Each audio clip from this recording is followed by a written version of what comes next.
Hi, this is Prima with Candid Coed Conversations with me, just Prima. Tune in every Thursday night from 8:30ish to 10ish to see what we have going on. We talk about everything under the sun. Nothing is off limits.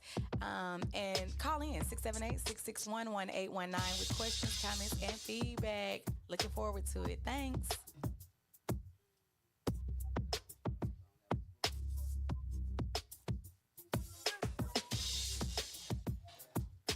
Hey now, hey now, hey! It's that time again. Join us as we celebrate our second year anniversary. We'll be bringing you music, entertainment, and culture.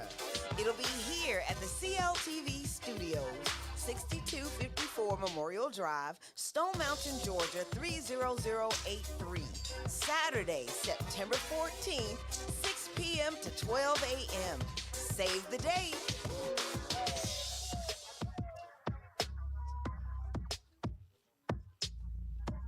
Hey now, hey now, hey! It's that time again. Join us as we celebrate our second year anniversary. We'll be bringing you music, entertainment, and culture. It'll be here at the CLTV Studios, 6254 Memorial Drive, Stone Mountain, Georgia, 30083. Saturday, September 14th, 6 p.m. to 12 a.m. Save the date.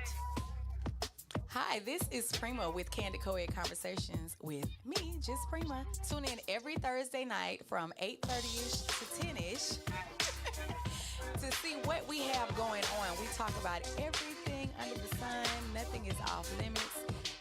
And call in 678-661-1819 with questions, comments, and feedback. Looking forward to it. Thanks.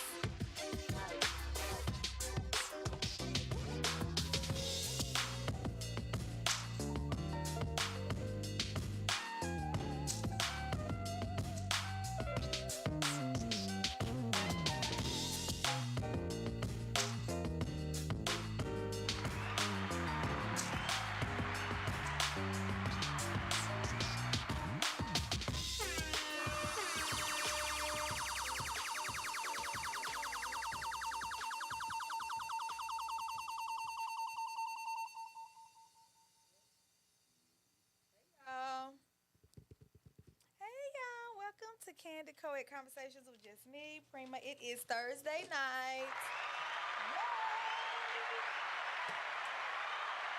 Look, I didn't bring my stand tonight, so I guess y'all just gonna have to look at me, okay? And I'll just flip it when I can. Are these on yet? No. Okay, so I'm on Instagram. Hey, Facebook. Hey, YouTube. Hey. I might need to do something with this. I'm gonna be looking crazy the wrong way. I think he did this already. He did. It's just not up yet. Okay. Okay. All right. So, if you have any questions, comments, or feedback, please call in 678-661-1819. Questions, comments, feedback, okay? For tonight's conversations. Also,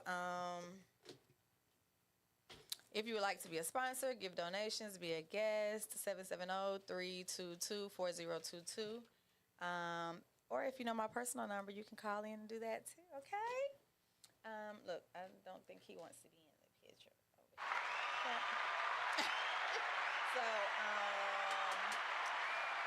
So, today, I am tired. I am slow motion. I am present. My name is Prima. My week has been long. I am present. I say that I am present. It's been an exhaustive week. Since last week, had gatherings, family gatherings, birthdays, work, caregiver, and I think that's it. That sums it up. Had some good times fellowshipping with friends and family, and I am complete. I'll pass it to either one of the gentlemen tonight. Well, I'm Dominic, and I feel I'm cool. I feel cool this week. It's been a peaceful week. It's been a good week. Had the middle school and the high school's participation today, so we got a performance tomorrow. So we're pretty much ready for that. School's going real good. It's getting stronger and stronger, so that's good as well. Yeah, so I feel good. That's good. I'm gonna have to switch these because it says rotate. Rotation. Yes, I didn't bring my regular stand job that I normally bring. So I'm gonna do something different so I don't feel crazy looking at stuff. It's your turn over there. What's your name? My name is, hello, Mike check 1 2 out of 5. Sound like I can't get myself. Mike check 1 2. Hi, I'm Roscoe, and tonight I'm feeling kind of light, tired. I'm in a chill mode. Feel like I'm floating. So tonight I'm feeling kind of good. So that's it. Light and chill. Alright, well, Roscoe celebrated a birthday this week, and so did Joey. So happy birthday. Woo! Birthday. Happy birthday! Look, I was gonna find him a birthday song. But I don't know if they wanted the light shined on him in the birthday bitch, and it's your birthday, shout it, get it, shout it, go shout it, it's your birthday. I don't think they wanted any of that. So, just happy birthday. And I didn't want to hear Stevie Wonder, so y'all got the birthday original. Happy birthday, yay. Okay. I don't know if y'all have heard of this band called Foo Fighters. Anyway, white band, probably hadn't heard of them, but the point, I ain't saying it because I know who they are either, but the point I saw, when I'm watching the news and what's going on around the world, it was this, what's his name, Dave Grohl, whatever. He is a musician, he's a vocalist, a guitar player, drum and bass, and he went on to say that after being married for 21 years, he cheated on his wife and fathered a daughter. He has 3 daughters with his wife. He said he's working on regaining the trust of his family, meaning his daughters and his wife. But he intends on being a good father to the daughter that he had outside, and that daughter has brought him lots of joy and happiness. So what are y'all's thoughts? And it's kind of a crazy question because y'all are men. But if you were married and you had, a woman for whatever amount of time, and she told you that she was pregnant and she was having a baby by another man, what would be your response? We're going to go with you first, Yvonne. Dominic. Nah, let Roscoe go on that one first. Make sure I heard you right. If I had a woman, she told me she was having a baby by another man. And y'all been together 20-something years, 20 years, 15 years, 10 years, 5 years. You have kids, so you have a family. She cheated and she was pregnant by another man. A white man, because the baby came out, because it may have been when he found it, I don't know. Anyway, so it's got to be something like all of a sudden. She probably end up dead. Depending on where I met in life. Depending on, I'm just being honest with you. Depending on where I met in life. Then again, it might be my way out. So you'll leave your wife and the kids? Yes. Okay. She broke the code. Roscoe said she's going down. He said dead. She broke the code. Which code? Everything. Our bond. It's like a cut chain. But last week you said y'all can be forgiven for things. Well, see, y'all cheat and do stuff, and y'all will do whatever to make it right. So the rules they're double standards? No, they're just different. They're not double standard. The rule is what it is. What's the rule? Men have their set of rules, and women have their set of rules. That's just the way we are wired. We're not wired the Sound like way double women. standard, man. No, just different rules. It's not double standard. You get women got their rules, men got their rules. And So that's what's why- the men rules? Depend on the man, Mm. but they're pretty much going to get the same outcome. What the dead? So might end, like I said, that Unalive. or we won't be together anymore. And you broke the chain. Me personally, I want to see her the same. You know? wouldn't love the little baby? It's your baby. It's not the baby fault. It's your baby though, cause you married I to him. love any baby, but it's not the baby fault. It's just the fact that she broke the chain. But I'm saying, if you married to her, it's your baby. No, that's not my baby. Yes, it is. No, that's not my baby. It is. The judge said that's your baby. The Because judge can't y'all tell married. me. Well, the judge must have got her pregnant. No. It's his baby. If it's much, it's just as much The my. confounds of It's marriage. just as much as my baby as it is his. You be that baby's pappy. How you can just tell him that? So that means if the judge can just tell me that's your baby, it's just like I can walk down the street and say, "Hey, this child belongs to you." Shit. Mm-mm. See, that's too much. Married. That's over too much power. That's too much power.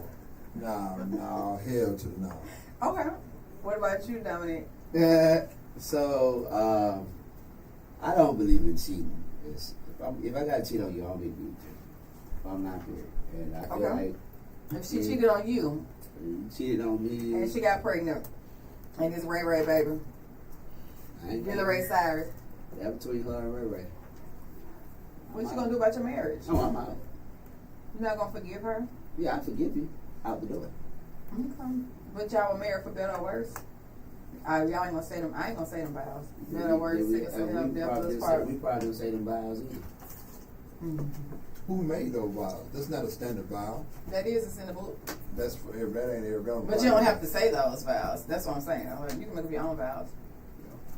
So neither one of y'all would forgive the lady and stay with her. I and keep said the I baby. would forgive her. No, I said forgive her, stay, and raise the You baby. understand what you said at first. Would y'all forgive her and I stay would like for- they're I would trying to work it forgive. out? I will forgive. I will. They're working on regaining. That's what I said. I can forgive her from afar. It would take me some. I would forgive her. And your kids want you to stay with mama. We'll go to counseling Okay, so For the you sake would of just my walk kids. away right away. for the sake of the kids. You said kids. I said, right, because they have Yeah, 3 they have children. 3 They've been children. married 21 Okay. years. So them he kids cheated. grown. No, some of them little. You can see them, they little. Oh, okay. He Well, yeah, they need to go to the counseling. He need to go by himself. She need to go by herself, and then they need to go together. Okay. See, ain't So y'all got kids and y'all there's married no 21 counseling years. for that. Okay. There's no. That's to me. I think the counsel would be for somebody if y'all ain't sure. You know, apples and oranges, all of I ain't sure what. about how y'all move. But you go out and get a baby, carry it 9 months, and have it. Oh, you well aware of what you doing. She didn't know until the baby got here. Then Nah, what? it don't just happen like that. You know you miss your cycle. You know you. No, but she's sleeping with you too. Nah, that's bullshit. It's just that the baby came out mixed instead of black like you. Nah. Nope, that ain't gonna float. Okay. Cause for one, a man can't walk around like that. What's the none? You got all your kids and you got this one black man. Or you got all your black kids and you got that one white child. What? It's almost like you're seeing the wrong that she did. But she could have, y'all could, the public don't have to know. They could just think you adopted the baby. The public could know. No, when you walk up and it ain't. I know in my mind. I don't care what the public think. I know what I'm. See, if you could do it and the public don't know, I might be able to get over it. See, you got. That's what I'm saying. The public won't know because you adopted the baby. You got to think about the humiliation. Anybody gonna know? The mind games that the mind might be playing with him. It's a whole wide scope that you cannot just sit and say how a person is going to react. That's, to me, I have had someone to cheat on me before. Mm-hmm. They ain't had no baby. They ain't gotta have no baby. I don't want to touch them no more. Damaged goods. Okay. I'm kind of like that too now. So, you know, I just don't see you the same no more. It'll take me a minute to get past that. Like, me and my ex-wife, for example, us no longer being together, and she ended up getting pregnant with the new guy. But anyway, and she called me. She called me and she told me to sit down, and then she told me she was pregnant. And I was like, oh, okay. That's all I had. I didn't have anything else. But when she did call, like for some of her appointments, if I was able to take her, I didn't mind taking her. Or being there for her, I didn't mind, because yeah, you messed up our marriage, but She didn't have the baby on you. yeah, you didn't have a baby on me, so I'm not tripping. You said she messed up your marriage by Oh, she cheated. She cheated mentally. with the guy. We were talking about the emotional cheating before. Okay, so the guy she had the baby by, that's who she cheated with. Okay, so yeah. On the computer though. It was on the computer at first, and then it was time passed that it became face to face. However, So in the end, I remember the baby. Well, she ain't no baby now. She's 12, but she's terrified of her father. And because me and her mom used to talk to each other because they was overseas and this, that, and the third. I remember the baby being 4 years old, and the baby asked me, "Could I be her dad?" And it a part of me it touched, but another bigger part of me it couldn't touch, because all I could think in my head every time I see her, it's not the fact of so much seeing him. I think it's more so their birthday is right next to each other. Like hers on the 11th and his on the 13th. There's something weird like that. But either way it goes. Your ex and her man, or the baby and the daddy. Okay. And both are Leos. Okay. So yeah. So but at that time I wasn't dealing with Leo. But anyway, long story short, she asked, and I told her to put her mom on the phone. And me and her had a conversation, and I told her, I said, as much as I want to say yes, I'm not able to, because that's the one thing I wanted us to have together. And for me, you took that from me and gave it to somebody ain't even worthy of it. I mean, so that's why I say when women sit there and say, "Oh, I want a man that's gonna take care of me," yada yada yada, woo woo woo. Yeah, I've been there, I've done that, and I still got cheated on. So with that being said, it don't matter if you taking care of them or not. If they gonna cheat, they gonna cheat. That's why I have that mentality. As far as being humiliated, this, that, and the third, no, that's not on me. That's on her, because that's a decision that she made. I don't own her decision that she made to. That's not a humiliation for me, but for her. Okay. If you were with her, you wouldn't be humiliated. I wouldn't be humiliated. Yeah, I wasn't humiliated when she cheated. I was like, oh, okay, so we ain't together no more, right? That meant we broke up. Yeah, she was like, no, we can go to therapy now. We can go to No, but like I have seen people. I had a close friend of mine. He cheated on his wife. His wife couldn't have any kids, and the daughter came out looking just like his wife. The daughter that he had by the girlfriend on the side. And she would have hated her. So it flipped, man. I mean, you never know how the mind will handle things. So when that situation took place, and clearly that was the woman that forgave the man. so the woman forgave the Her man. husband for having the She baby forgave outside. her husband. She said, well, I guess I'll be a good stepmom. She used to buy her and the daughter matching outfits. She had, she decorated a room in the house for the daughter, and the daughter loved her to death. And so when the real mom was come pick her up, the wife tried. This is the flip part. My buddy, once the outside girl realized she could break up his home, his wife said, if you want to go be with your child, you're free to go. But if you want to stay, we'll work through this and raise this child. Well, the mother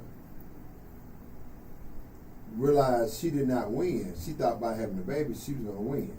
Also based on the dream that my partner sold her. Mm-hmm. All right.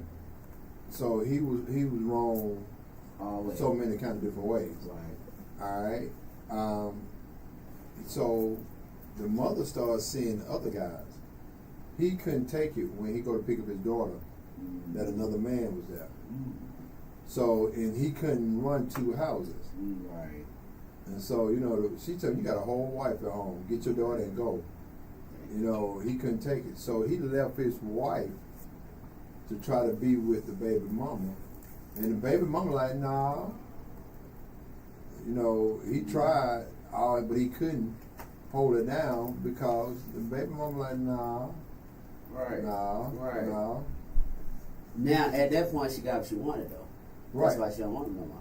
Right. So now, No, that's Yeah, because the sister chase had is, business. look, the chase is Now real. he don't I have don't want a- you for real, I just don't want you to have nobody else. he don't It's have a fun baby chasing. mama or the No, it's wife sister anymore. like hell. Yeah. He don't have a baby mama or the wife anymore. Right, right. So So he lost double down. double down, and Oh, so that's the karma. Yeah. It really is. So my take on it would be is you can know what's gonna happen. Let's go on and get it over with. I'm not gonna string this along. I applaud his wife for doing it, you know. And man, I tell you, they look. Everybody they looked good together. The daughter looked just like the wife, but the mama couldn't. Now the mama didn't like people saying, "Oh, that's you the babysitter or you the aunt." Mm-hmm. And stuff like that. So the mom like, nah. Now the child is grown and grown now, Mm-hmm. and everything, you know, blew over. But still, you can't just. I believe in karma in a situation like that, and also my ego or my mind. I ain't gonna say ego. It might be your ego, Roscoe. No, my feelings ain't gonna let me walk around with this other child, knowing that you had this by dude, and then by right you cannot. So even though, okay, you accept your wife having a child by another dude, and you claim it and take care of it, you gonna tell that child they can't know their real father? You gonna tell that child, you gonna tell that father he can't pick his child up? Because even though your wife had a child by a dude, and the dude might take care of his kid. Yeah, yeah. So you gonna tell him, nah, bro, you can't see this child. Come get oh, your are you child. gonna see your child? Are you gonna let him pick up his child every weekend? Come get Right. your child, pimp. You wanna But do that? see, and the thing about that, to me, with the other kids, what message is that sending to your It's daughter almost and your like son? saying it's okay. Right. No, So- it's saying mama messed up. We're a family. We love each other, and we're gonna Well, work through that this. depends. That depends on. Depends on people. It depends. How Because you, daddy could have messed up before, and daddy just didn't get caught, and mama forgave him, and it might be why. You know, you never know. but see, when it boils over into the family, into friends, into everything, daddy can mess up. Daddy can be a gambler, lose all the money, don't pay the rent. Mama figure out some kind of way to get the rent money and pay it. The children don't miss a beat. But when a child now sitting there looking like saying, your dad ain't my daddy, why your dad just picked you up, and why you got a different daddy from us, and we all older than you. Mama and dad ain't never broke up. You know, because some parents don't tell your kid, hey, man, your mama having a problem. So your daddy got a girlfriend or your mama got a boyfriend. There are some parents that do that. I have known situations like that where a girl look at her mama boyfriend like her daddy. Yeah, yeah. She don't even go to her daddy. She go to her mama boyfriend. And that, to me, that's a bad situation to be in. Are the parents in the same house? The Her mother mama and and father dad in the same house, and the daughter go to the mama boyfriend like he's her dad. So it's almost like who you gotta understand the So- the mental capacity of children when they're small. They go to the person that they feel like really care about them, How and do therefore them. how did the daughter get to meet the boyfriend? Let's start. The mama. How did she? Right. So it's all fall, The mama. it all falls on the mother. How did the daughter get to become that comfortable where now she is looking at this man like a father figure? See, I'm not talking about what the child done. I'm not talking about what the father might not be doing. How is this child in an environment where she's looking at another man It's that a depth father figure. and that deep. And Well, see, daddies do it all the time. I don't think a dad. Daddies do. Men do take their children around women more often, I think, than women take their children around men. That's a raggedy dude. Well, there's a lot of them out there, There's a lot though. of them out there. She's right. Girl, And they they- bring their and- little baby, they think that's a pickup. That's and- a and way to then- pull some women. All that. And the mama, when it was that case, the dad had been off the chain since day one. Facts. He just jumped. He got some piece Right. of trash. Right. You ain't got yourself nothing. Right. But you just take a good guy and he stray away. Now he's taking his kids over to the other woman's house. That's no. A lot of good, when it comes down to good guys and guys, because I ain't gonna say all no bad. So when it comes down to good guys look at things a little bit more different. They, a lot of them, shall I say, kind of look at them also not on their perspective, but also a woman's perspective too. So it's kind of like they think about the female before they be like, well, your mama sleep crazy, so I ain't gonna have you around. The ones that got sense. Yeah, that's what I mean. The ones that got sense, the ones that don't give a damn. On the other hand, that's looking to have fun and play around. They Might be the abusers. Yeah. So they ain't worried And about it. vice one way or versa. another. Women the same way. Yeah. They ain't worried about it. For me, I can say I've experienced a lot of stuff in life. You know how they say certain things are thorn in your flesh, like, well, you may not only church people, Yeah. but this is a thorn in my flesh. So this is something that I have dealt with or tolerated or whatever. For me, that would be a deal breaker for me. I already said I don't believe in community penis. So, I have worked through infidelity in my younger years, like my late teens, because I got married young, and in my early 20s. Early 30s. At this age, I don't want to work through any infidelity, so surely a child for me would have always been a deal breaker. In my marriages, that would have been a deal breaker, and I made that clear. Somebody probably would have called the police on me or defects or somebody. Because if you left the little baby with me, it'd probably have been hurt, and then I'd be in jail, and I would have been out there. Yeah, I would have. You wouldn't have been able to leave the little baby with me and all that stuff.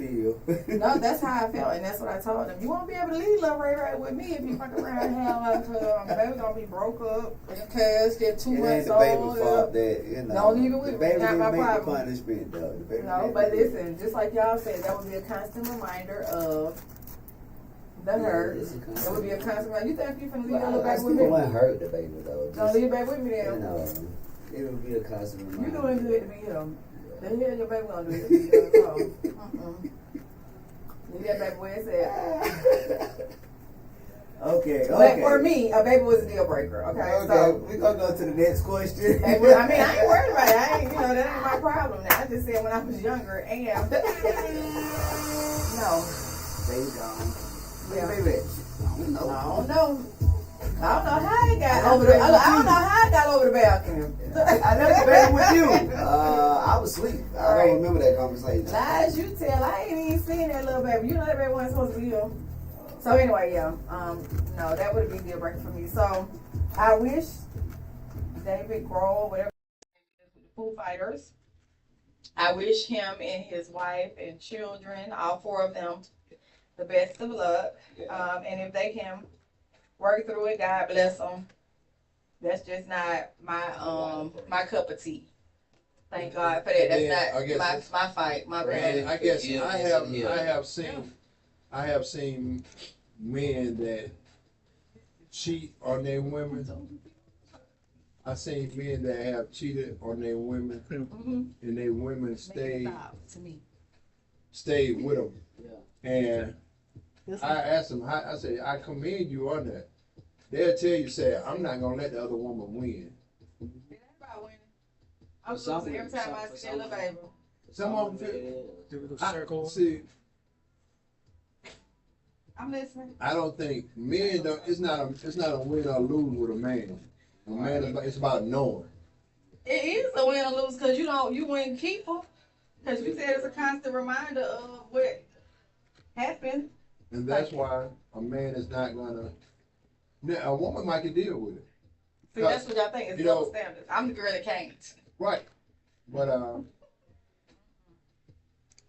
I have seen I have a grandfather, and he had a young daughter, if I'm not mistaken.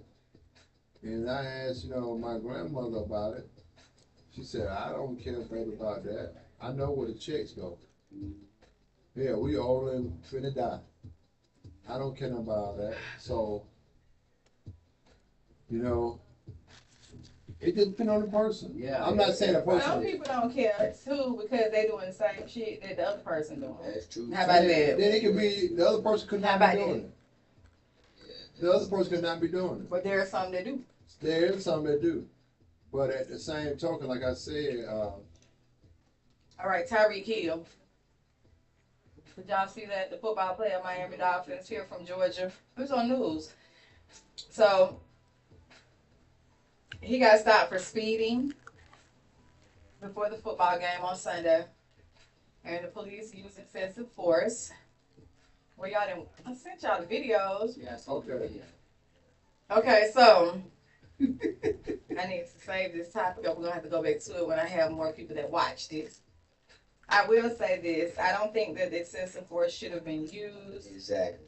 However, I think he made things Complicated. more complicated because his tone with the police officers. I don't remember. They said he said who he was later in the video. Like, do you know who I am? I didn't hear it from the beginning, but his tone with them tapping on the window, he didn't do anything to break the law. Right. It was just he was aggressive in his tone and borderline, rude. yeah, borderline rude. I don't want to say straight disrespectful, from but the borderline video, rude. Yeah, from the video, it looks a little borderline rude to me. Yeah, that caused it to be Altercation. extreme, and then the police officers, of course, were extreme.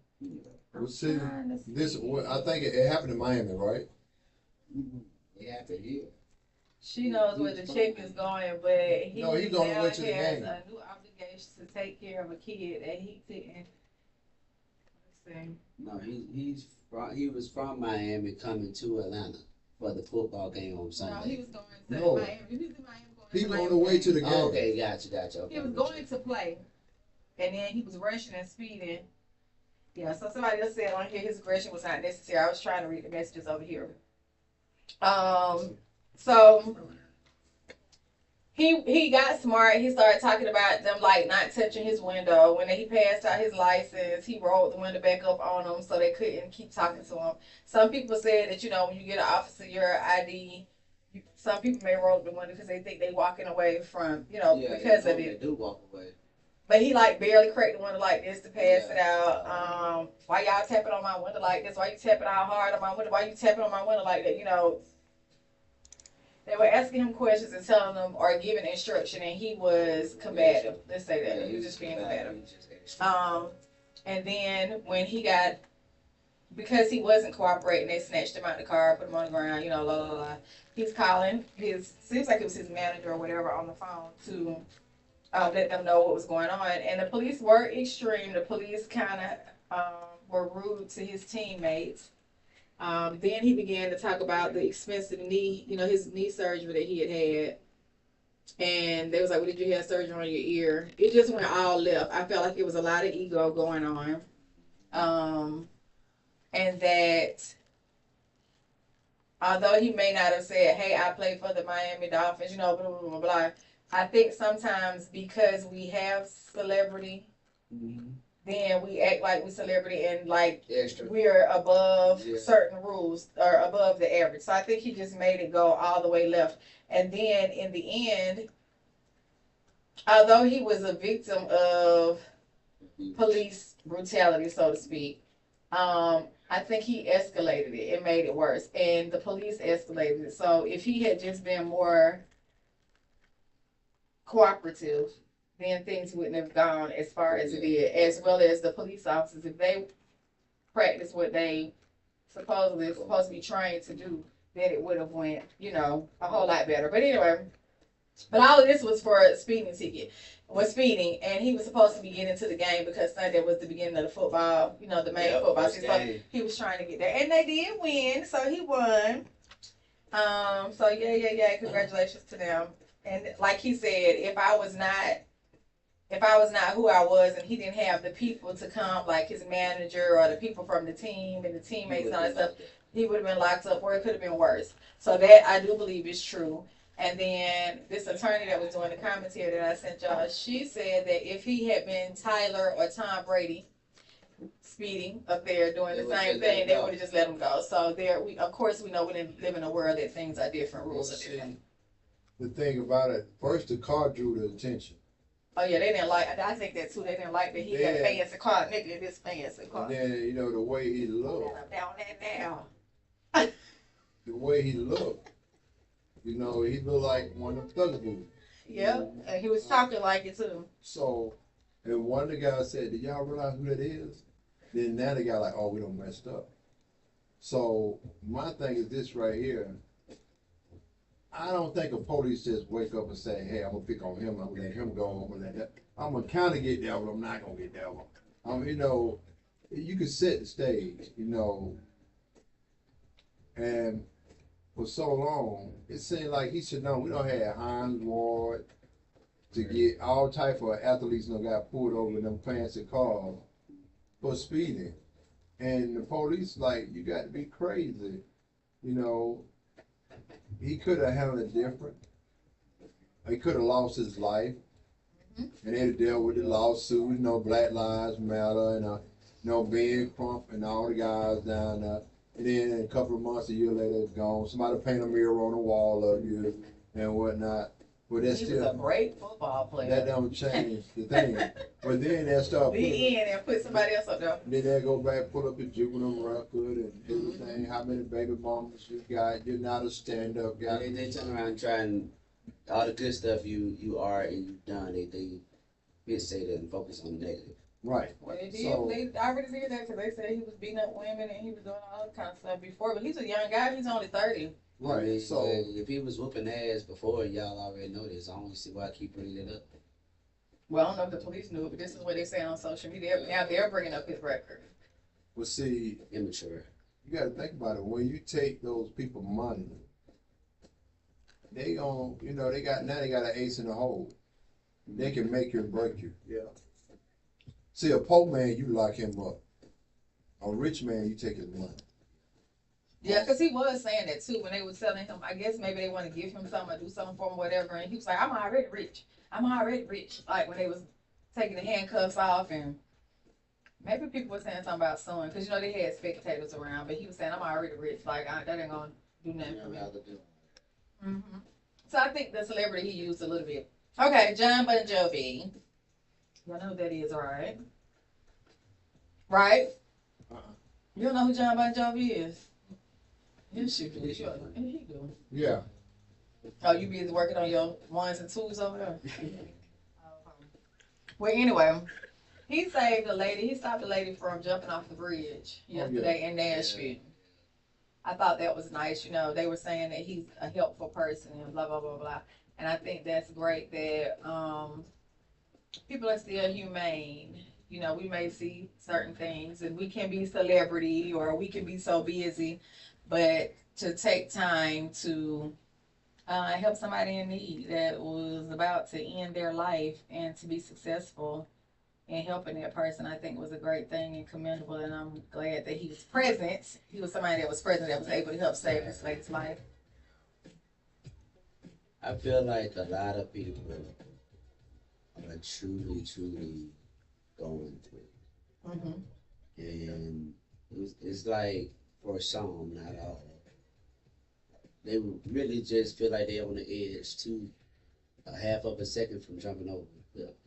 You know what I'm saying? Because damn near everybody is one paycheck short from being on the streets. Mm-hmm. It don't The matter how average, much. yeah. Yeah, the average person, you could be making 70+ thousand. All the way, if you make anywhere between 10 to, I think statistic was $150,000 a year, you're technically one paycheck away from being on the street. Mm-hmm. Even if you got money saved up, you know what I mean? It still wouldn't technically be enough. Right. Because just a 1 bedroom in the hood is $1,200. Yep. You know what I mean? And then it goes from 12 all the way to $2,000-3,000, and in your mind you're like, yo, how do we supposed to live off of that? And with inflation. Yeah. Inflation, so yeah. You know, it's funny you said that. And I took the time to talk to the census people that walk around.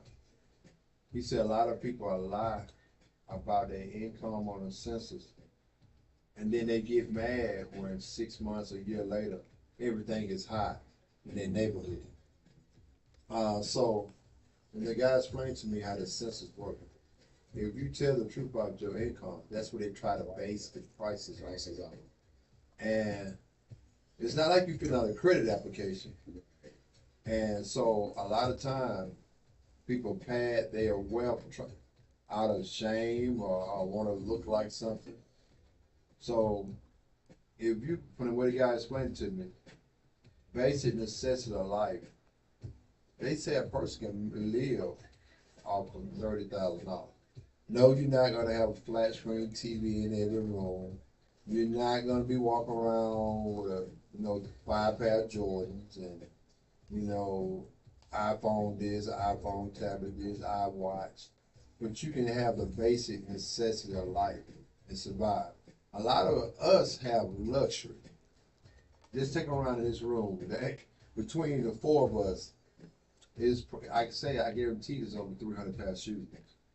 No, I don't have 300 cash. No. You said between all 3 of us, put together. All 4 of us. All 4 of us, yeah. Oh yeah. All 4 of us in this room. We count every pair of shoes, the little house shoe, the shoe you walk to the bathroom, the one you might take the dog out in. We probably have over 300 pairs of shoes. I'm just give or take. Yeah. A lot of shoes. So that is a luxury item. Right. Like, it's funny. I seen a buddy, he said, man, I'm going to do my laundry.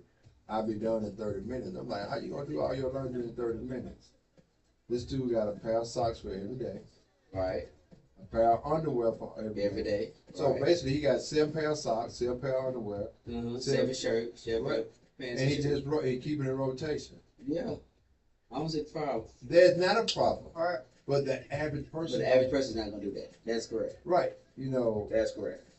So living with necessity versus luxury is what you're saying. Right. Yeah. I mean, there's. And the United States, I hate to say it, is very materialistic. And wasteful. Yeah. It But for him, for an example, in society where that would be known, quote unquote, as I think the kids call it, or people, adults call it basic. He's a basic guy. He's a basic guy. You know what I'm saying? He don't want for much. He got everything that he need right there. Right. So in his mind, it's kind of like, why do I need that? It was funny. I was talking to a guy tonight. He said, have you seen that TV show, such and so and so? I said, have you seen that TV show? I said, nah. It's on Hulu. It's on Netflix. It's on Peacock. Nah. Right. That don't move me Not sit there and just chase TV programs and all that. Now, if it's something good, hey man, check this out. I'll watch it. But other than that, I don't have to have that. And sometimes people I guess if you ever had it and then you go to your lowest, what some people might call your lowest, and realize how you made it, it wasn't that bad. Yeah, but then you got some people that never had it, and then when they get it, they either become, in their mind, now they're better than, you know what I'm saying, or they become greedy. You know what I mean? You got some of those people that's like that as well. I mean, my mentality is this. I mean, yeah, I grew up, my friends were Vietnamese and everything, but it was just a basic life. it was easy. It was simple. You know what I mean? My mom did the best that she could, but I didn't have to have those Jordans because I didn't have to have, you know what I'm saying, all of those name brands. I had to have certain name brands, Right. but I didn't have to have the name brands that everybody else had to have. You know, that's just something that you want, but is it something that you need? So I always teach my great nephew, you know, when he be like, oh, I want this shirt, he pants, da da da da. I be like, well, do you want it? Do you need it? Mhm. You know what I mean? And then I go to, okay, you want that shirt, but how many pair of underwear do you have? Sound like to me you need some more underwear. Let's stay out of mine. Right. You know what I mean? Right. That I'm kind of like that. So he has learned. Okay, I have 30 days in a week. 30 days in a month. Don't be over excessive and get 30 pair of underwear. That would be me. But he'll get half. He has 15 pairs of underwear, and you know, of course, you got to rotate. And he does the same thing with his shirt and shoes, so on and so forth. But if you think about it, a lot of women do this. They will sit there and have a pair of pants on Monday with that shirt, and then they'll wear them same pants either Wednesday or Thursday with a different shirt, and you'll never know. Well, you know why? Because they frugal. No, but and how they get away with it though? They dress it up and dress it down. Well, like you just said, the man is not actually looking at the pants. He's looking at the silhouette of the woman. Yeah. So a woman can pull that off. But most men think, women say, oh, he got on some, say, Jabot jeans. Oh, he got on some Versace pants. Oh, he got on some Ralph Lauren or some Calvin Klein. He got money. He got money. Yeah. So They chasing the materialistic. But then that's why I always say it's a difference between a woman and a lady. All women are women. You know what I'm saying? But a lady ain't gonna give two shits about your name brand, whatever you got. They gonna want to know what's in your mind, what's in your head, how you treat them, how you know what I'm saying, take care of yourself, and you know, take care of your family. Yeah. That's what ladies look at. Women, on the other hand, you know, they just. Yes. Because I was gonna say, I don't think I'm not that type of person. I mean, I want you to be clean. I want you to be neat. I want you to be comfortable. I want you to dress for the occasion. But there are going to be times that I'm like, well, that's stupid as hell to spend that much on a shirt. Or that's stupid as hell to spend that much on some jeans. You really gonna spend that much on some shoes? You know what I'm saying? Like, that would be me more than, I mean, I like some name brand, but I think some prices are ridiculous that I'm not gonna spend on certain things. Right. And I'm gonna be like, oh, you're gonna spend $1,200 on a purse or on these shoes, and that's not a lot for some people, but for me, who's the everyday average girl, I'm like, shit, I got these many grandkids and these many kids, and what can I do with that $1,200 besides a purse that I'm going to turn into a book bag? Because every purse that I have turns into a book bag because I love books. So it's going to have books, chargers, maybe a weapon, maybe, you know what I'm saying, pens. It might have a water bottle. You know what I'm saying? Like, it's going to have that in, maybe a weapon. Right. I mean, I'm just saying, my purse is going to turn into everything but just a purse, is what I'm saying. So if I put enough stuff in there, I might rip the seam out of the inside because I put too much stuff in there. I'm told that my purses are always too heavy because I put everything in them. So I'm just saying I can find something else to do with it. I'm not a somebody asked me one time, was I a label hoe? Do I like everything I have to have? And somebody asked me, that's like one of those t-shirts that, and I was like, well, I don't even know what you're talking about. And they was like, well, those t-shirts, they like $200-$300. That ain't one of them t-shirts. Hell no. I said I was invited to, we was out after work, and it was like, let's go have drinks. But where we were working, I had on scrubs. We weren't gonna wear scrubs, although I come here with scrubs. I go in with scrubs, right? But it was like, well, find something to slip on. And the only thing that was near there was Target, right? So for me, shoot, I could leave on these scrub pants because I don't care. And I'm gonna go get a t-shirt out of here. I keep some flip-flops or tennis shoes in my trunk, and there you go, right? I said, so that's what it was, a Target t-shirt, and it could have been maybe $20, if that, right? And I'm like, I'll stop at Family Dollar, Dollar General. I don't care if we was in the country somewhere and that's the only store they had, and I needed to slip on something. I'm gonna slip on something because the clothes don't make me. I make the clothes, and that's how I feel, and that's how I felt ever since I was a little girl. Right. I loved Punky Brewster. I loved Rainbow Bright. Like, just do your own thing. Like, you know what I'm saying? Yeah, That's yeah. and people will say, oh, bro, you like this Rainbow Kid, or you like eclectic, and you just so it's just right. I like what I like. So I'm just not into all of that. I want to be comfortable. I want whoever, like when I'm looking at a guy, like he needs to be comfortable. Like if you're secure in yourself, it does all that don't matter to me. Doesn't matter at all. But that's just my opinion. Anyway. Okay, so we lost 2 famous black males this week. Unfortunately. So, what were y'all's thoughts? James Earl Jones, he died on Roscoe's on you and Joey's birthday. So James Earl Jones, he died at 93 years old. Good life. Yeah, good life. And he started acting in his early 20s, they said, and went up into forever, right? Right, forever. Literally to the end. So I said I want to live to be, 100 years old. So we'll see, in my right mind, good health. And if I don't, I guess my spirit will.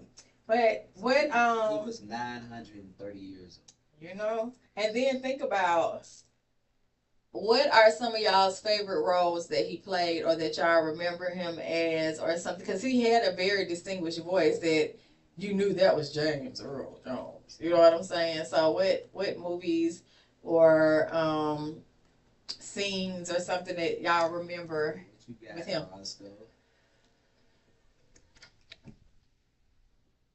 Me personally, the classic James Earl would be Roots. Mm-hmm. That's his Don Dada. Yeah.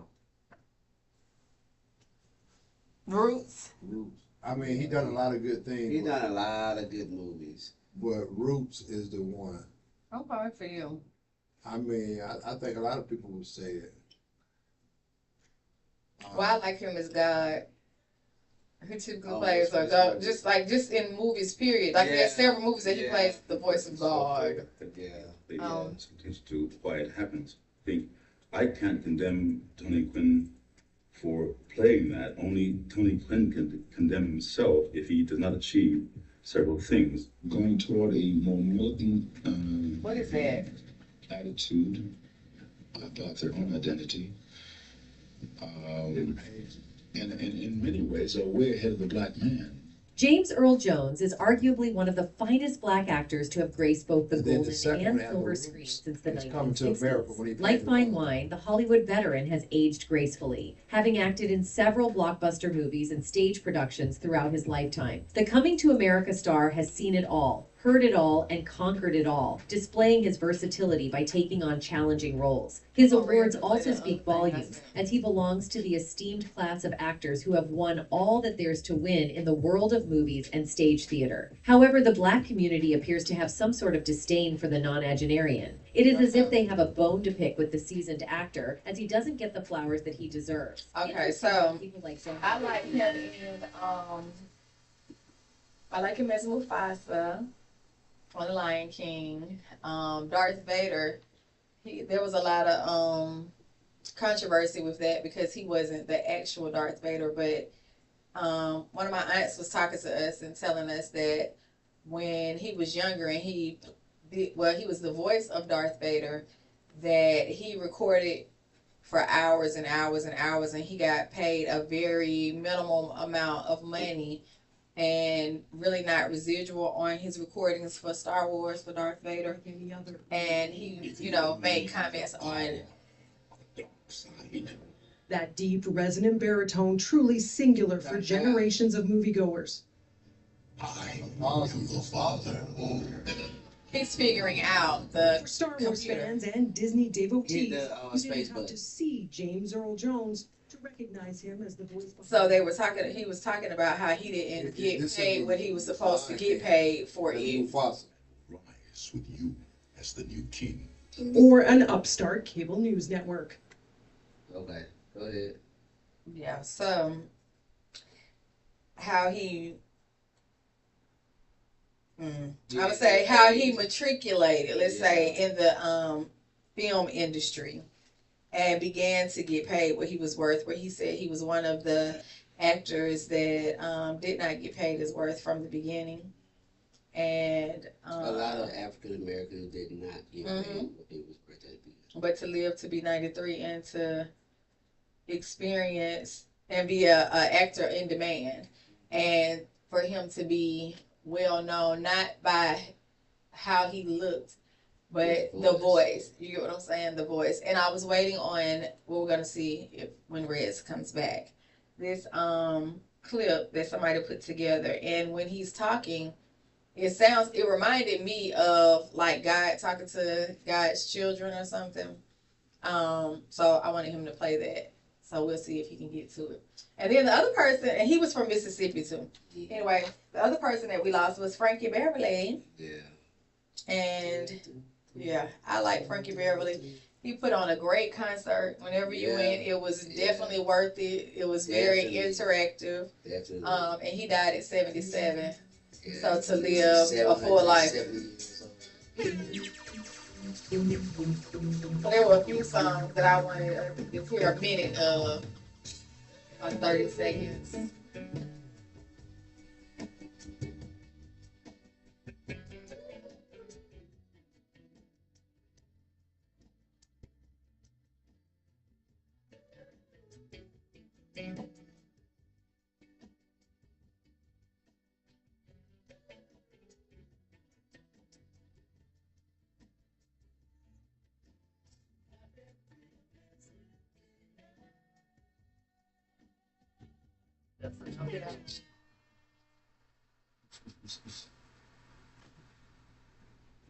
Yeah. Oh, I like We're One. I said play that one. That was the one I like. A lot of Earl Jones. I love the What's movie your Coming favorite? to America for sure.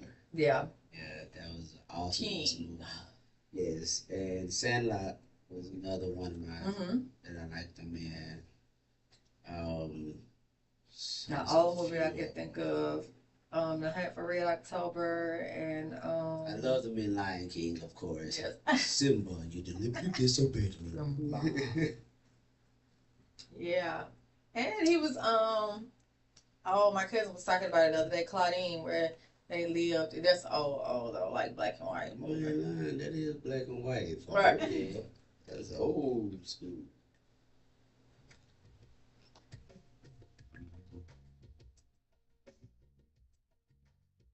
Let's see.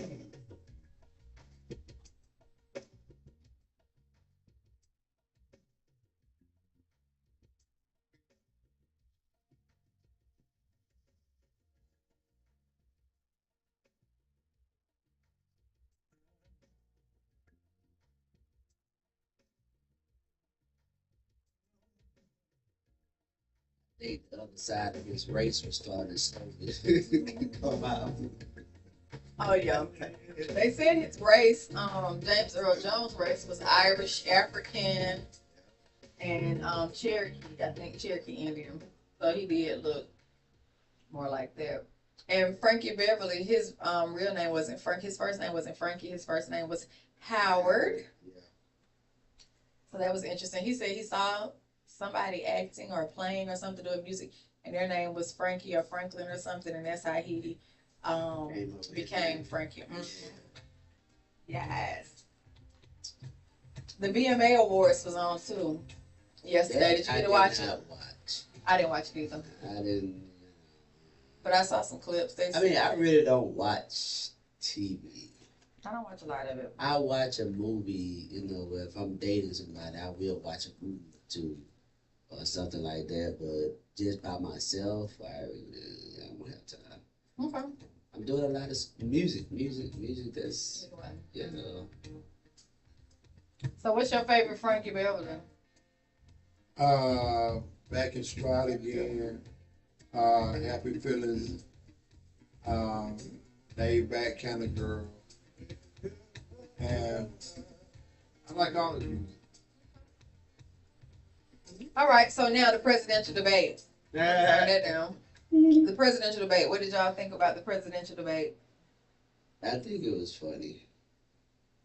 I think A lot of answers was not truly answered. I think that he's not the type of person to debate on those type of topics. Mm. He's running for president. No, he's not a politician. So what is he? It's like, say for instance, somebody elected a carpenter. Clown? No, Oh. he was the president. Get over that part. All right. Should he have been president? And is he president? And since you said he's not good at those kind of questions, I'm asking, what is he good at?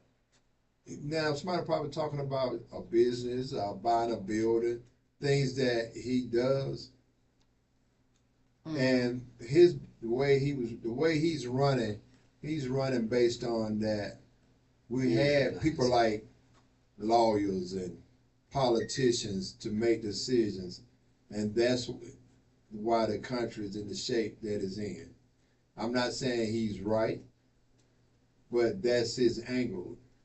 For so long, you've been had lawyers and senators and mayors and governors and whatever you want to call them, state representatives to control the shots. And the local, county, state, city government is ragged. So he's running almost like an independent, like a businessman. So the conversation they having, he can't even relate to that. But So, president. well, be mad at the system. Mufasa and Darth Vader. Okay, tell me one president has been for you. There has been no president for neither one of us. Why? You tell me. I mean, are you saying Trump was? No, I'm not saying. So why are you surprised about anything? I'm not surprised. I'm really not surprised. I feel like it's a shame and it's sad, the state of America, that the clown can run again, and that he won the first time shows that America is in a sad state. That a person that is a businessman, that is a celebrity, a star, supposedly in somebody's eyes, celebrity. That's what he is. Not qualified to be the president and run a country. It's sad that America, we need to be entertained. And out of us needing to be entertained, we'll put anybody in office, including Mickey Mouse, Donald Duck, Daffy Duck, Miss Piggy, whoever. Like, we might as well have those celebrities in office if, again, Trump's lack of qualifications allows him to be president once and to run the second time. And we do know that the presidents, yes, a lot of the times are spokespersons for the Senate and the House and, blah, blah, blah. But like you said, those questions aren't good for him because he's not a politician. So we could put anybody in the White House. That's what I get out of it. I'm not surprised. I'm disheartened because we can get a clown. See, this the thing. Again. Obama exposed the White House. We never thought in the history of our life that we would have a black president. Everybody talking about a man going to the moon, black quarterback, black chief of police, mayor, governor. But the question of a black president, we know. They actually look black, is what you're saying. Right. So now when Obama got it, the presidential seat has been exposed. All this time all of them been jellyheads. Not saying Obama's a jellyhead. I'm just saying that now anybody can be president if you got the money to back. If you got the money backing you. Why is it that the only two people we can find to run for president is him and her? I think out of all the people in the world, how many great athletes, how many great musicians, how many great teachers, how many great painters, how many great preachers? They're the only ones that went the course, that continued the course. There were others that ran. ran out of money. Right. You had ones that had the names. So they continued the You course. had family names that probably could have, but the thing is, that's the world we live in. So to me, regardless of who running for president, if we can't change the system about how we get presidents, we're going to continue to have these problems. Do anybody y'all know, are they missing cats or dogs? I'm sorry, say that again. Does anyone in your circle, are they missing any cats or dogs? We missing a Do you lot. know anybody up there that that said they were eating dogs and cats? No. I We don't missing either. Bella. I think, if I'm not mistaken,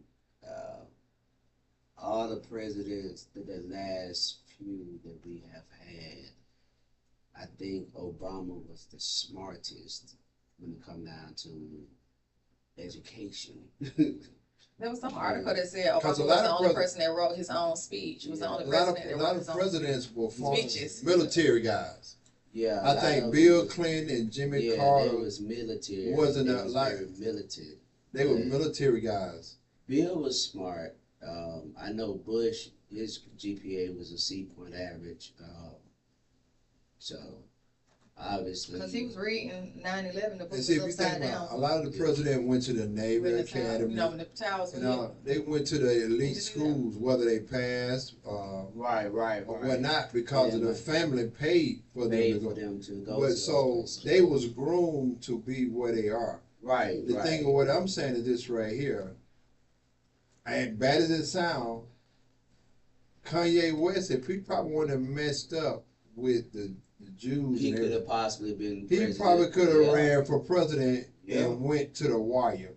Do I That say? didn't sound bad because he's smarter than Trump. He sure is. Shit. The thing, what I'm saying is this: you can't go against the grain. You can't. Yeah, up there in that area. Yeah, you can't speak so out they want you against to the masses. If stay you're a trying to be a certain way. Moses, you're not gonna make it. So what did you think about the debate? The debate to me was a waste of TV time. It was a waste of TV time. Cause every politician tell you they're gonna do this, and they don't do it. They don't do it. Whether it's Democrat, Republican, state, county, local, school I say be a man or a superintendent, woman of your word. You say you gonna do something, but they can't do it. Even like again, they cannot do it because they're puppets at the end of the day. Because Right. who run the world? because the Congress. money behind them control the shots. Yeah, Congress. That is. Just like, for instance, the lady who lost to Warnock, who was over, what she was over? The women basketball. Basketball, yeah. Okay, the Purdue guy, I stand to be corrected, was over latex. He had the pattern on latex glove, and he had everybody buying them because of COVID. People in the grocery store shopping with gloves on and things like that. So, one of them had the pattern on the mask, and if you can breathe through it, something can come through it. Yeah, that's fact. It just, that's the way of the world. Until we change the system, how a president come about of the country, we're going to keep getting the same thing. I think the questions weren't good enough questions. I don't think the questions, the night of the debate. I don't think it was the right question. Right, that's what I'm saying. I don't think they were the right questions that night that could have addressed some of the concerns. I remember one time I had a boss that was a bully. Well, he talked a lot of smack, and he was hardcore on the blacks, and he was leaning on the whites, and he was black. And this one particular white supervisor was real passive, get along with everybody. Because he'd been there so long, he know how the system operate. The boss said, can't nobody be off his critical time. Well, this white guy didn't come to work. He told the supervisor, he said, where's Bill at today? He said, Bill didn't come today. I thought I said, could nobody be off? Well, he had to be off. Who okayed for him to be off? The white supervisor said, I did. So everybody looked at like, Greg said, oh, Greg get some nuts today. And we was shocked that Greg stood up because he's the most passive one in the building, laid back guy. And let's go to show you how they stick together no matter what their differences are. We don't stick together no matter what our differences. And our differences be just jealousy, hate. We don't really have a problem with the next fellow man. We just don't want to see him progress. So when Kennedy and the governor said they were sizing up with Trump, when he started off, he had 90-some felonies pending. Now he got 36. Then I heard tales that a president can't be arrested. Then I heard the charges that he have do not warrant jail time. Then the lady who's prosecuting him might not be in office when he go to trial, so she won't be able to go to trial. A lot of It's so many things that should lean in his way. It's like he got the best rabbit foot. He got a rabbit foot that nobody know about. So I look at the system. Every time you feel he on the edge, he get a trampoline. He get a cushion. And when you hear people like Kennedy and the governor backing him, what about the people we don't know that say they backing him? And even like Tesla said they double teamed Trump in the debate. He had a debate with 3-4 people. That's not fair. And Tesla now is trying to get the patents on batteries all across the board. So Trump said he won't do another debate. So he said he did one with Biden and he did one with Kamala. He won't do anymore. Right. I wouldn't do it anymore. So, but he said he won both times. What is the purpose of him keep going back to do what? I mean, to further show that probably show To Trump. that he's not But to me, qualified. I don't think till none of them get with the advisory board and everything, I don't see nobody in charge. Just coming up with a decision for the masses. Let me tell you something. My personal opinion, I think it don't matter which president it is. If they talking about money, on finding ways to get more money, that's the person that's going to get voted for. One play period. They can sit there and say, oh yeah, we're going to do this, we're going to do that, so on and so forth. No, they're not going to do it because they trying to get our vote. So what did y'all think about him saying black jobs or saying she don't have a plan but run spot run or the people eating cats and dogs or the abortion saying that the Democrats and her are okay with executing babies and stuff. Like, I'm just saying the far-fetched lies, the things that were stretched, and he's running for president. Like, I'm asking, what did y'all think about the debate? I feel like when it came down, I'm with Roscoe. It was a waste of TV time for sure. How I feel about it is just, I feel like the answers wasn't answered the way I would like for them to be answered.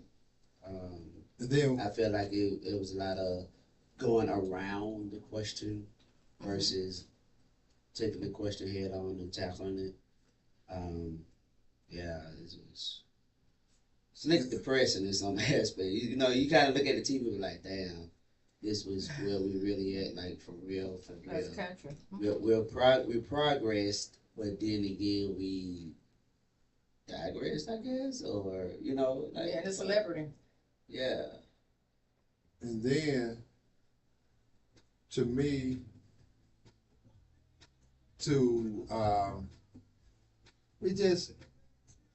I don't see the debate. That wasn't the take. Like I said, none of the presidents, they're going to have to go before a group of people and come up with the massive, which way they want to move. And then, I'm going to go a little bit past Trump and the way the world is. If you're a minister and you're not married, a lot of times people don't want you to be the head of the church. All right? If you they don't want a female to be a bishop. Female that's pastors and bishops. And presidents in other countries. But they're not the 5 heavy hitter countries that control the world. All right? It's different between the queen and the president. You're talking about Or prime minister. I'm talking about prime minister, I'm talking about presidents. But a lot of time, the people that call the shots are not going to respect a woman. Even in, you know why we accept it as blacks? Because our women are very forceful and strong. But those whites, Indians, and other countries, no matter how smart their woman is, their women are not forceful public. Now, is that chauvinistic? Yes. If that's their job and their position, they are. Because some of those women in those cultures do hold positions of authority outside of the home. But do those positions regulate the world? No. There are countries. There are countries. places of living. Those little small places are not the five big powerhouses. Let me tell you what the women do, and they're very intelligent. That's why I like women too. But to be quite honest with you, if you think about it, over there in other countries, the women and men know what they're supposed to do. They know, you know what I'm saying, the ins and outs, their rules of their society or their culture or whatever the case may be. So technically, this is coming from one of the little Indian guys that I know that's from over there. He said, don't get me wrong, I am the head of my house, but she is my neck. And without my neck, my head can't move. So I asked him, you know, American, I already got a concept what he's talking about, but I wanted him to break it down a little bit further. You know what I mean? And he was like, what we do is we discuss everything we need to discuss. And I have the final say. That's how it's supposed to be. That's exactly what he said. He said, so that's why it's easy in our country to marry our women, or, you know, for us to marry our women, because, yes, they do have a voice. The women have a voice for sure, but they come with respect behind that voice. You know what I'm saying? And then not only that, they come with the wisdom and the knowledge behind that voice, because they want the best for the family when it's all said and done. So their wives their women are not subservient, so to speak, because they sound like they work as a team. They work as a team. Right. And the position is their wife is not the one that's going to be on the front line that you will see. The whole decision. They may be on the front line. Right. Now, it's with black couples, it's the husband and wife on the front line. And then if you lose the king and the queen, the kids going to suffer. Most kings going to have a strong queen. Because 9 times out of 10, that queen is what makes him. But our queen, how they view it, I'm going to give like an example. In the motorcycle world, you know, everybody see the white guys, greasy, scuffy, tattoo, grimy motorcycle, just look like they just the bottom of the barrel. Okay. But you never see a white female motorcycle gang. You don't? No. Oh, in Georgia, yeah, you're right. You don't. You don't see a Midwest either. Shit, the hell you say you don't? No. The women that you see are properties of the male gang. You got to recognize what you're looking at on those colors. Okay? So, when you see a sole female motorcycle gang, you don't see a sole female street gang, do you?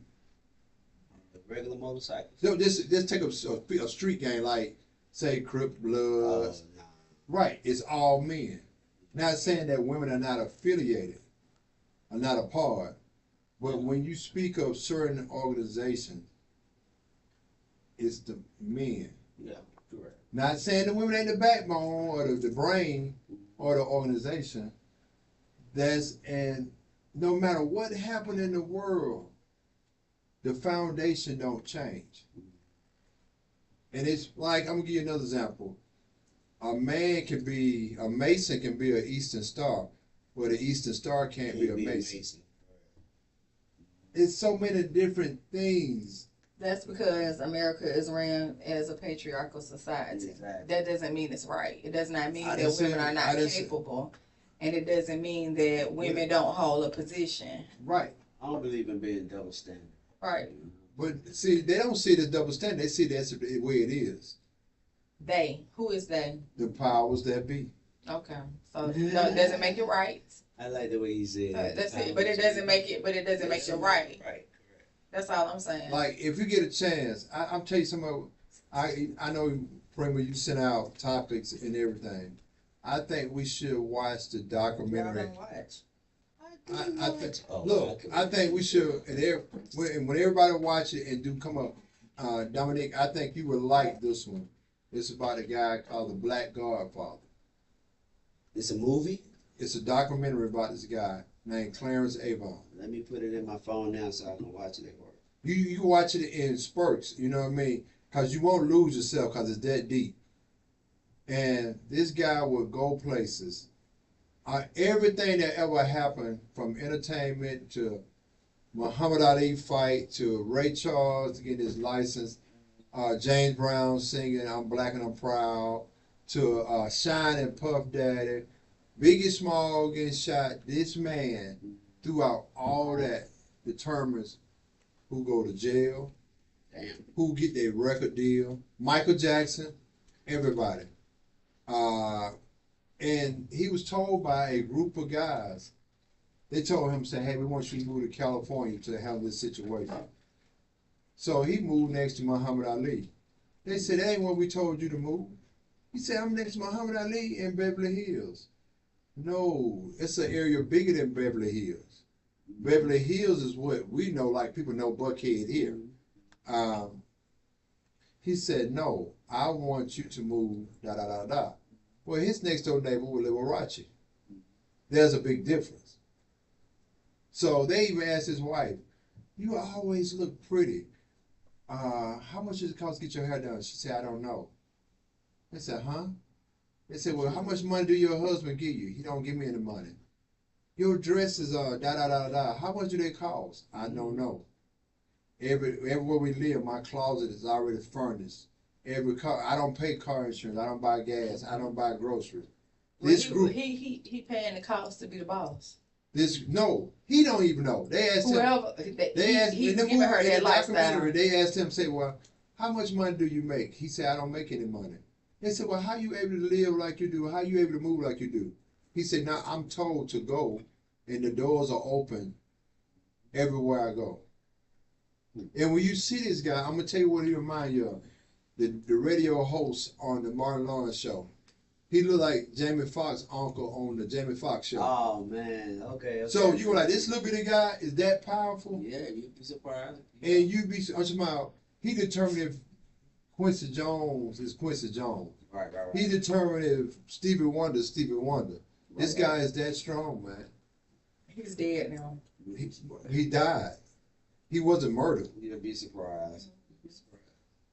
But just the things, how the world moved.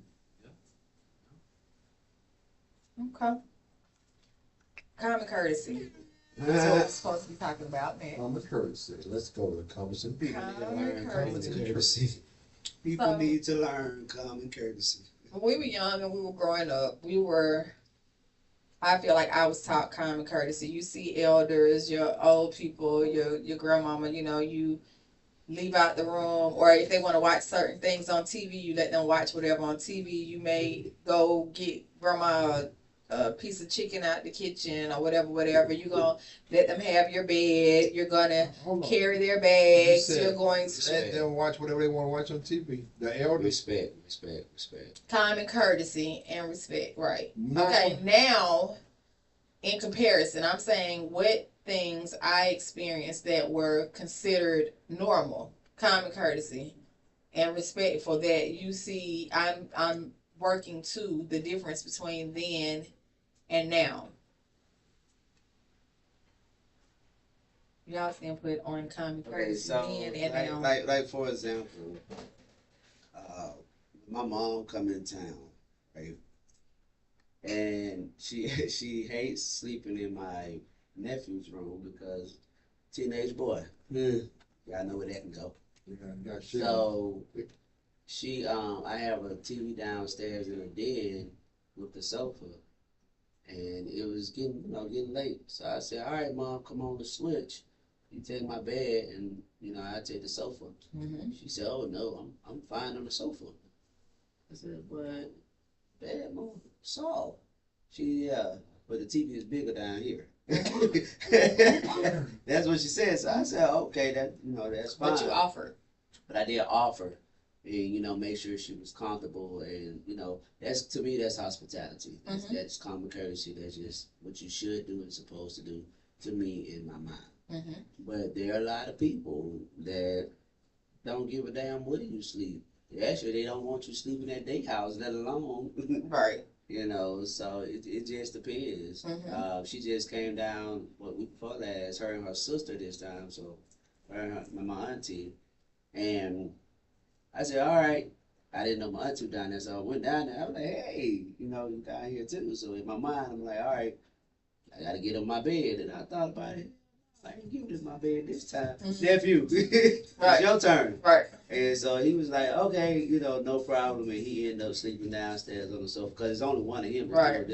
So he knows common courtesy as well, But there's a lot of adults that don't. That definitely don't. They feel like they can just take your shit when they want to take your shit, and then you just supposed to be okay with them taking your shit, or eating your food when they want to eat your food, and you supposed to be okay with that. You know what I'm saying? Because you got it. Yeah, it drives me bananas. I don't like it. I don't care if I got it or not. At the end of the day, it's mine. It's common courtesy. Pick up the phone, call, be like, hey, you want this or you want that? Yes or no.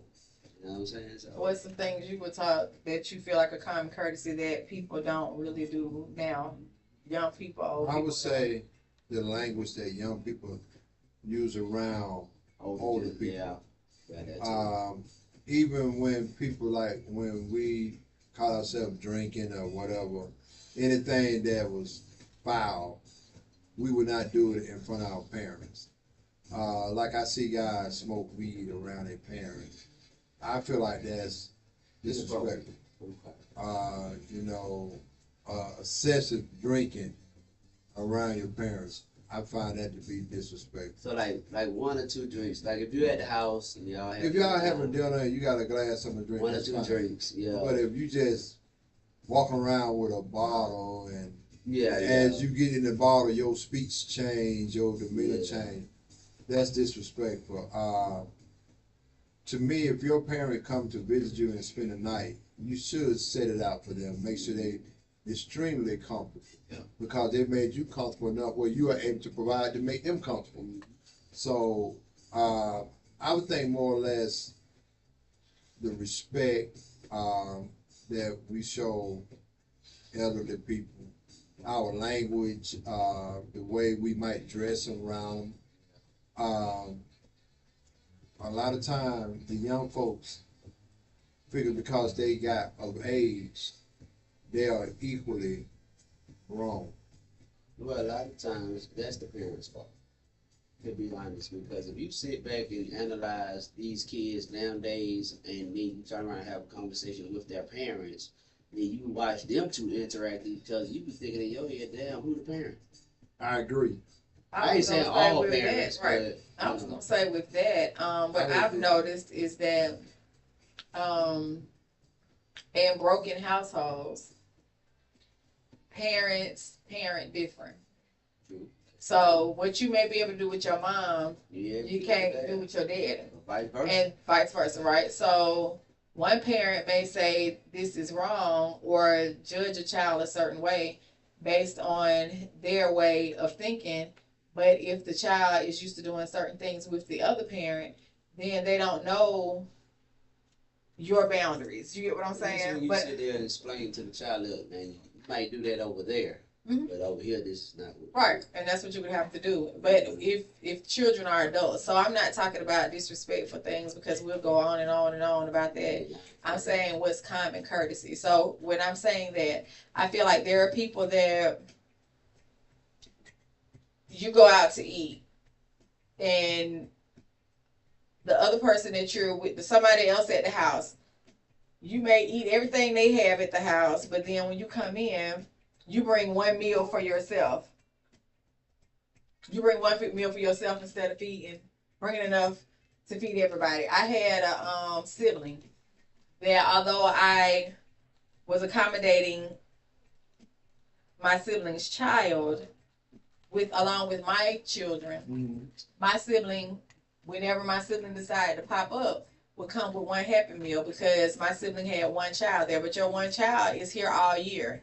And you pop up every blue moon with one Happy Meal. So and my thing was you should pop up for all the children, or either what I would say is even if you can't afford to buy Happy Meals for everybody for whatever reason, then go buy a pizza or go buy bread and chips and Little Debbie's and one of them little 99-cent back then.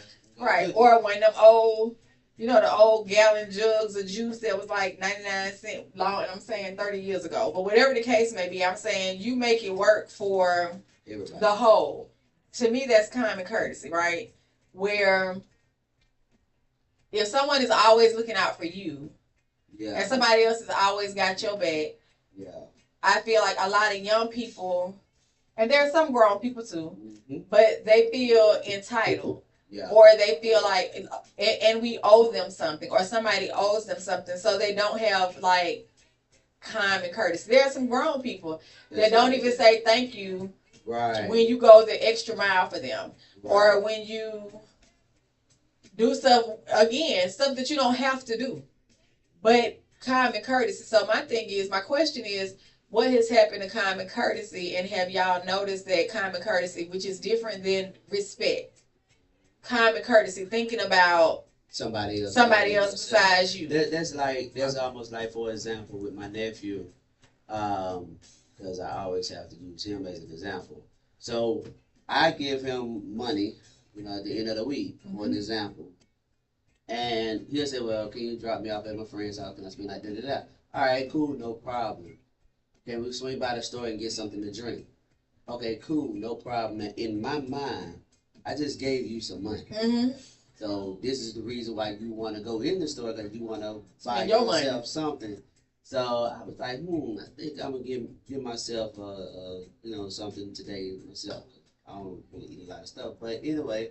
So I said, all right. So I put my stuff up there. I was saying he put his stuff up there. I said, whoa, where's your money? He was like, well, I'm trying to hold on to my money. You know what I'm saying? Because I'm trying to save up for A, B, C, and D. I said, well, hold on. Is that fair for me to spend my money on you while you hold on to your money? Where's the courtesy? I gave you that money. And I gave you the money. Right. That's the common courtesy. You could have asked me, well, Unc, do you want something? Right. Or, Unc, do you need anything? Even if I say no. You know what I'm saying? 9 times out of 10, I'm going to say no. Right. So at least just offer. Or if you're getting ready to order you a pizza, or order you something, getting ready to eat, and I'm in the house, common courtesy is, you want something? Right. You know what I'm saying? I'm getting ready to order such and such DoorDash. Do you want anything? And even if they didn't have the money to buy a whole nother pizza, like, well, you won't have, like, what you want on this half, and I do this on this half, and what is it that parents, adults haven't taught the children? Like, one of my sons, and now I'm talking about the younger children, had some money, found some money or whatever, and with the money that he found, he wanted me to take the money and put it on his Cash App, put it on his card. So I picked him up from school. And he wanted American Deli. So he was like, Mama, can we go to American Deli? And I was like, sure, because I haven't cooked dinner yet. I'm a cook, but it'll be something that can hold y'all so you can get you and your brother from American Deli. So he says, why I got to get him something? He don't never get me nothing. Like, he don't shit. And I was like, he does. He always thinks about you. Like, so everybody else would say he always thinks about you ever since he was a little boy. Where now he doesn't as much because we quit buying, telling the little one quit buying him stuff because he ain't reciprocating it. Or the little one is always thinking about his nieces and trying to make sure everybody else is good. So this time you find some money, but you're not going to buy your brother anything. So I said, okay. I said, well, I'm going to tell you what. I said, you hold that money until you get back to your dad and see if your daddy going to take you to go get the wings. Because I'm not taking you to get wings if you're not going to buy your brother anything. I ain't asked you to buy me nothing. I ain't charging you for any of the extra stuff that I'm doing. Okay. You know what I'm saying? Because you play sports, you do what I said. So you just won't get no wings. You can go in the house and figure out what you're going to eat. And now everybody going to figure out what they're going to eat. So later on, we go to a game with the grandkids and he wanted something to drink, and I was like, well, where your money at? Right. Oh, I left it at the house because I was trying to save it. I said, well, look like you're going to be thirsty. It's water, get some water somewhere, right? Right. So then the next day he asked for something. He wanted something, and the young one wasn't with us. But I was like, oh no. I said, cause see, when I told you, cause what I told him was, I said, you better hope that money lasts you a long time. I said, cause I'm gonna show you how to be selfish. I'm gonna show you how to be selfish. I said, cause you wanna not think about my other son, right? Cause that's my son. This is my son too, right? So you don't want to do him, then just wait and see, right? So later on it happens, and as it happens, that weekend I was like, oh. He's like, Mama, can we? Oh, I picked him up from his basketball game. He playing ball.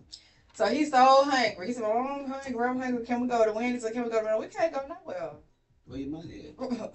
He said, well, I bought a video game on PlayStation. I said, well, I guess you better eat that PlayStation. You got that game you bought. I said, because I told you, I'm going to show you how to be selfish. I'm going to show you how to be selfish because all you had to do, I said, all you had to do was spend $12 on your brother. And he had $100. So you didn't want to spend $12 on your brother. Or $5. You got the 5 for 5.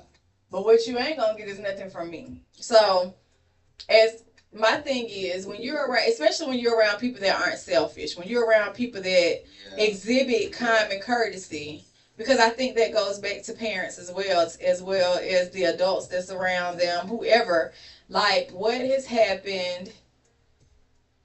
And we've had conversations, different people in my circle that's like, well, maybe, sometimes I try to give people the benefit of the doubt and say, well, maybe they just don't know. Yeah. But you try to teach them and you try to show them and you try to, and even in having conversations, there are still some people that I'm convinced they're just selfish and they don't want to be anything different. That's like if I come over your house, for an example, and let's just say I use your ironing board, something out there, and I say, Pete, where's the ironing board at? Oh, it's over there in the corner. You know what I'm saying? So I get the ironing board, I take it all the way to the other side of the block with the iron my clothes, put it up right there, and not back where it belongs. Right, I was just saying, that means you didn't put it up, you just left it. Right, just left it right there, and then I'm gone. And then now you like, well, where the hell is my iron board at? I know D said, such and such and so where you put it? So you thinking in your mind, I'm putting it back where it belongs. Because that's what you should do. But that's what you should do, but that's not what I did. You know what I'm saying? So now you like, oh, okay, so he one of them. He don't put stuff back where it belongs. He's inconsiderate, because that's where the inconsiderate part come in at, because now you looking for something that you cannot find. Or look, what about somebody, you have something and they eat it all up? Yo,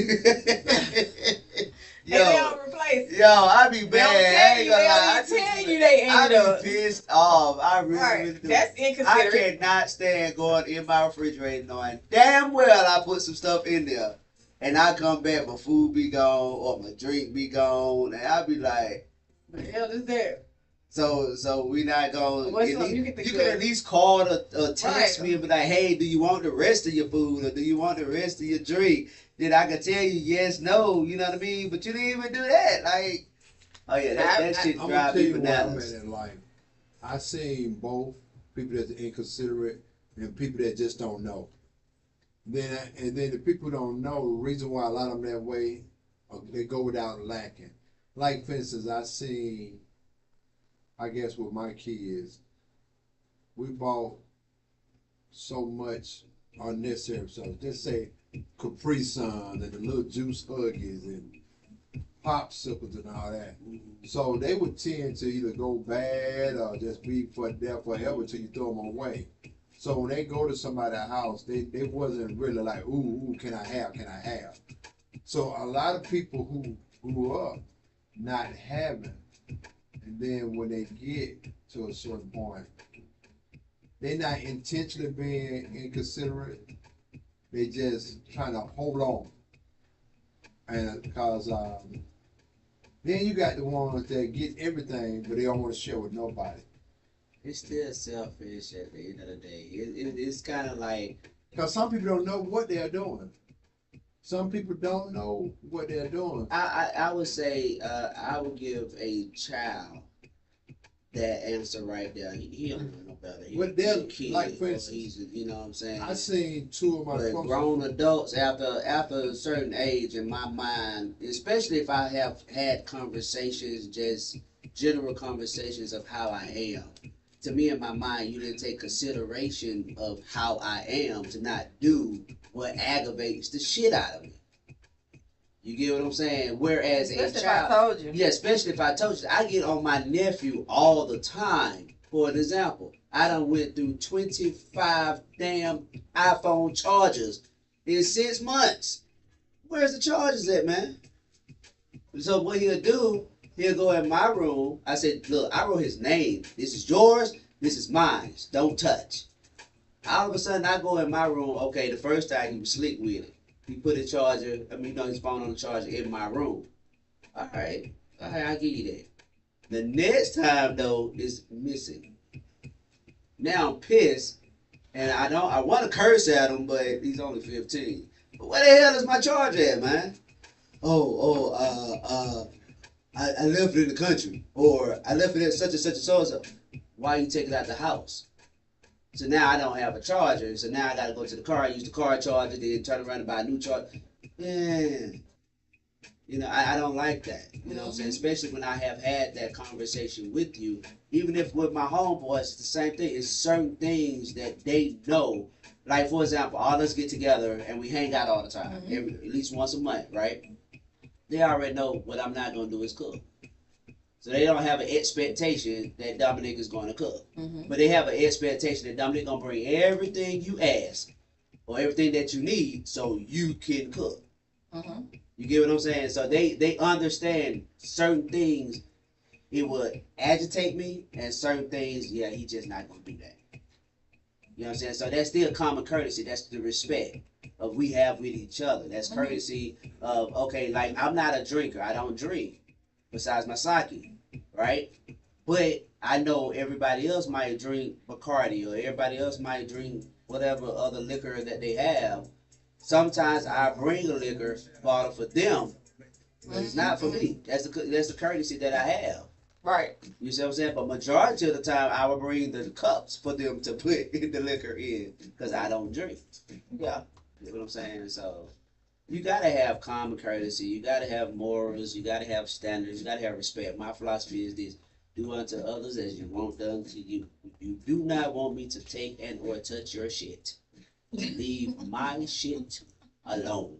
Because as a kid growing up, when I used to go in my closet to wake up in the damn morning and my shirt is not with my pants, I know my brother have my shirt. And I'm not getting it for the next 2 or 3 weeks. You know why? Because he don't know which whole house is at. You get what I'm saying? Yeah. So for me, it's kind of like when you raised, although we 12 years apart, I was still raised like the only child. I would share and give you damn near my last, but don't give me your ass to kiss by not asking me, can you have, or, you know, do I still want it or not?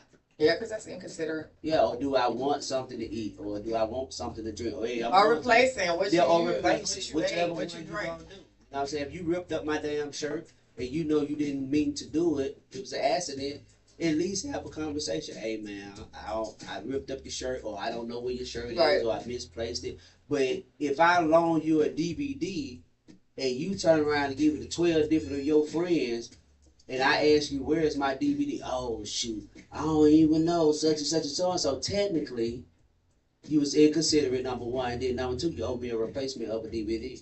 And you lied. And you lied, because you asked me to borrow, not them. Right. Anyway, you always give out. And that was inconsiderate of you to give out something that was not yours. Right. I'm finicky about shit like that. I'm sorry. So we might touch on this next week when the others are here. The others and the stuff that we didn't, that we were vague on tonight. But I do want to say, y'all want to say anything else before we end tonight? We're going to go ahead and say good night. I appreciate everyone for watching, for listening. I appreciate Roscoe and Dominic for responding tonight and being present. Did anybody say anything on there? Yeah, I read some of the stuff they were saying, but I ain't seen nobody say nothing yet on the I said All right, well, everybody good night and have a safe weekend and enjoy yourself. Be safe. Yeah.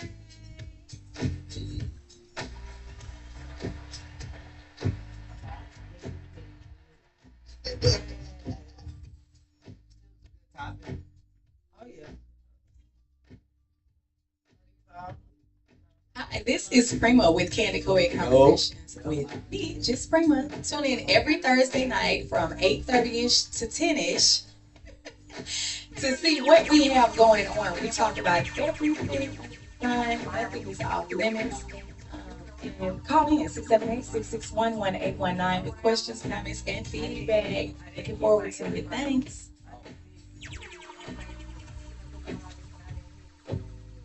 Hi, this is Prima with Candid Coed Conversations with me, just Prima. Tune in every Thursday night from 8:30ish to 10ish to see what we have going on. We talk about everything under the sun. Nothing is off limits. And call me at 778-661-1819 with questions, comments, and feedback. Looking forward to it. Thanks. Because I know they was 19 people asking, but I forgot to hit live. So They were listening. No, because they couldn't get in it. Because I didn't hit live. Oh, you gotta get live. You didn't go live? No. She didn't go live on Instagram. On Instagram, I didn't hit it because I was trying to do Facebook, YouTube, and then when I got to Instagram, I saw 19 active, and I thought it was on, but I didn't hit live, and so it did. And you know, I normally do. Hi, this is Prima with Candid Coed Conversations. Because Instagram is normally on there, so I had